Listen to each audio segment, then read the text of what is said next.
คลิปนี้เอามาเตือนเป็นอุทาหรณ์เด้อพ่อแม่พี่น้องไผที่มีลูกมีหลานปะไว้อยู่เฮือนอยู่ศาลบ่ควรปะไว้เด้อเหตุการณ์ที่บ่คาดคิดเนาะก็คืออยู่บ้านโนนยางเมืองวิลาบุรีเกิดเหตุการณ์ไฟไหม้เนาะไฟไหม้ก็บ่ไหม้แต่เฮือนไหม้ฮอดลูกฮอดหลานพ่อแม่พี่น้องมีเด็กน้อยอายุ3 ปี5 ปีเนาะอยู่ในบ่อนที่ถูกไฟครอบพ่อแม่พี่น้องเอ้ยเนาะก็ขอให้ไปสู่ภพภูมิที่ดีเนาะแล้วก็ขอโอสิกรรมที่บางมาเว้าเป็นอุทาหรณ์พี่น้องเอ้ยเนาะคอยเชื่อว่าถ้าอยู่ประเทศไทยนี้บ่มีเหตุการณ์เกิดแบบนี้เด็ดขาดเนาะก็คือเพิ่นจะมีหน่วยงานที่รักษาเนาะรักษาความปลอดภัยรักษานี่แหละอัคคีภัยยังต่างๆคอยการันตีได้เลยว่า 90% นี้เพิ่นสามารถระงับภัยได้พี่น้องเนาะใครมีความคิดเห็นแนวใดแน่แสดงความคิดเห็นมาได้และไปรับชมเบิ่งวิดีโอนำกันเลยไฟไม่เฮิน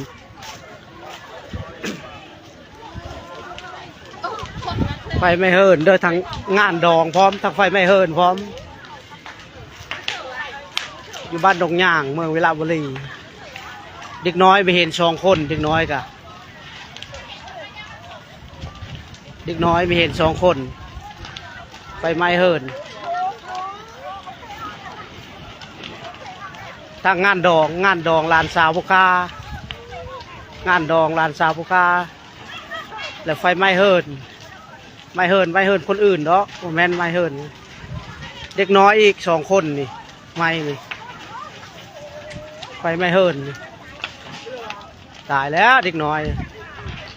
อะเด็ก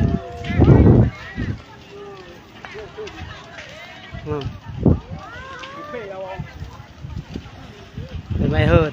บ้านดงย่าง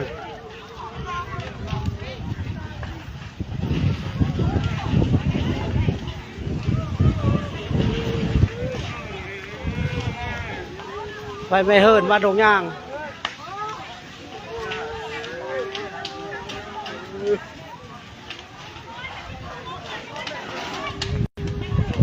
เด็กน้อยไฟไหม้อะ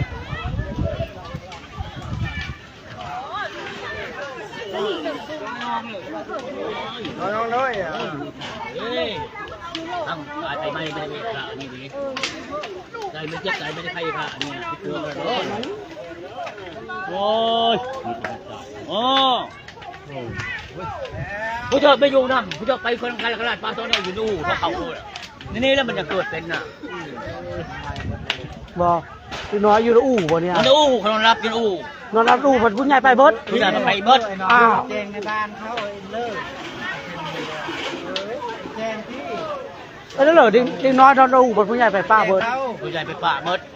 ไปดองเนี่ยไปเลยจะเอาไปให้เข้าอยู่นี่ไปที่ไหนแล้วเอาข้าวลงไปให้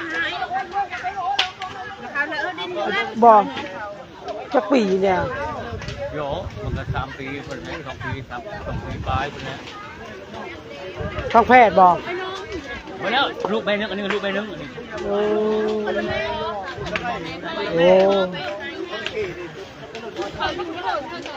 ไฟไหม้นี่ไฟไหม้นี่ไฟไหม้เฮินไหม้ทั้งคนเลยนี่2ไอ้น้องนี่ไหม้เบิด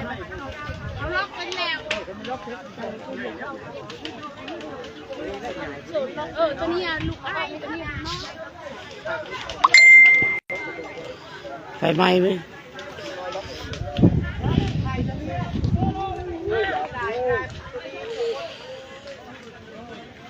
เข้าไปเลยเชื่อเลยไปกันเข้าไปเชื่อเลยเอาดิไม่ได้ไม้มาแล้ว2 คนนะบ่อใหญ่เขาเลยอ่ะโอ้มาใหญ่เอ้ยเบาใหญ่เนอะ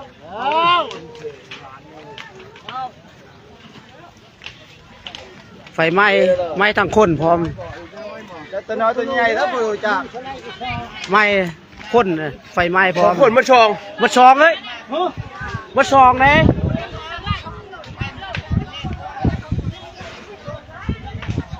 เขาดึงลูกทางลงเขามีจ้าทางลงยิงน้อยอ่ะนอนอู่แม่นอน3 ปีบอกไปไหม้ดิโอ้ย ไฟไหม้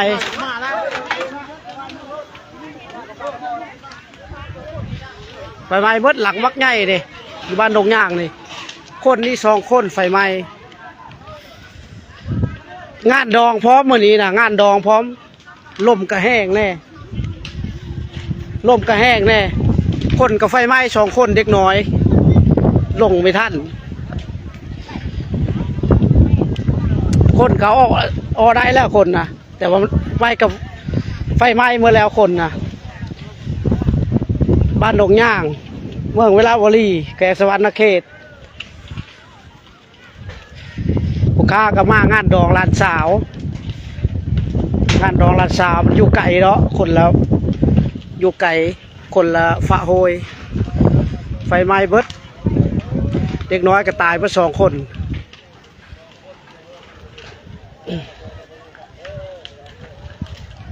ได้เลยเนาะ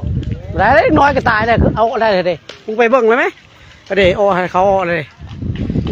กล้าเบิ่งแล้วกล้าเบิ่งแล้วสำลิงจี้แล้วไหม้มาแล้วเสียอกเสียใจนำครอบครัวเพิ่นเด้อ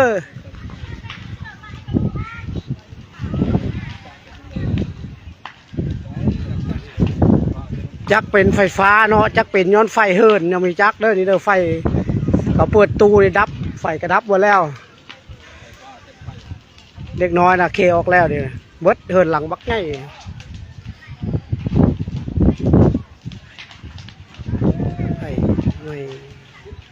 อยู่บ้านดงย่างเมืองวิระวลีทางงานดองพร้อมนี่คนเมาเหล้าเมาเบกเตะมาพี่เบิดผู้เบิ้งนี่มาช่วยกันเด้อมาช่วยกันเด้อ สวยก็สวยบ่ได้แล้ว สวยน้ำจิตน้ำใจแล้ว สวยน้ำจิตน้ำใจได้อายุคนเด็กน้อยนะอายุประมาณ3 ปีแล้วประมาณ3 ปี2 ไอ้น้องนั่นแหละตายไฟไหม้ก็2 คนว่าอยู่ พี่น้อยมาบอกพี่น้อยเนาะ อยู่บ้านดงย่างบ้านดงย่างคนไปดองเบิดย่างเล็กน้อย2 คนอยู่ในเฮิรน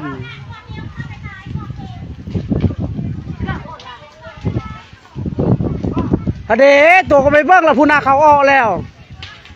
คนเนาะเลย ออกแล้วเขาเอาแฮนโซเนี่ยไหม้เบิดเลยเด้ 2 คน 2 คนไหม้เบิดเลยได้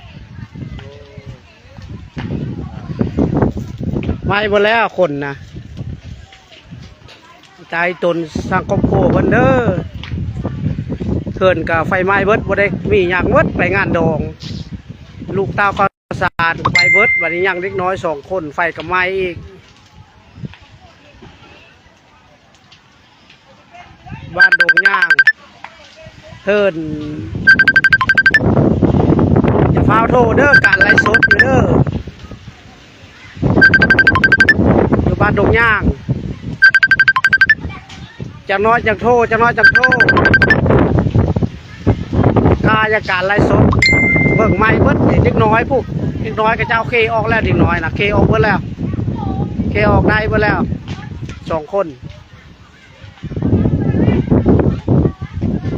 มันล่ามไปต่อเลยเห็นบอกมันล่ามไปเฮิร์นหลังอื่นเห็นบอกเห็นบอกไฟฟ้ามันช็อตล่ามไปเบิดเห็นบอก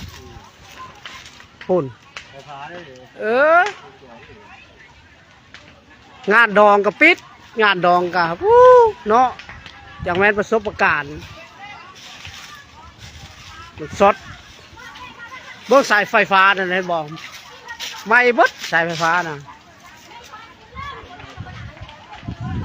ที่บ้านดงย่าง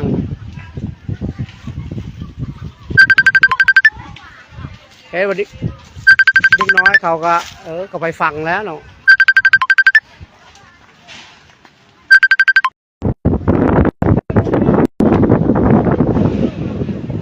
อันตรายแล้วเด็กน้อยอีกว่าเป็นคนอีก2 คนอีก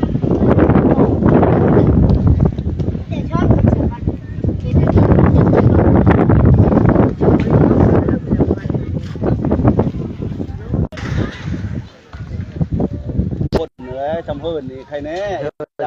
นี่เอ็ดไม่ได้เอ็ดได้ ได้กัน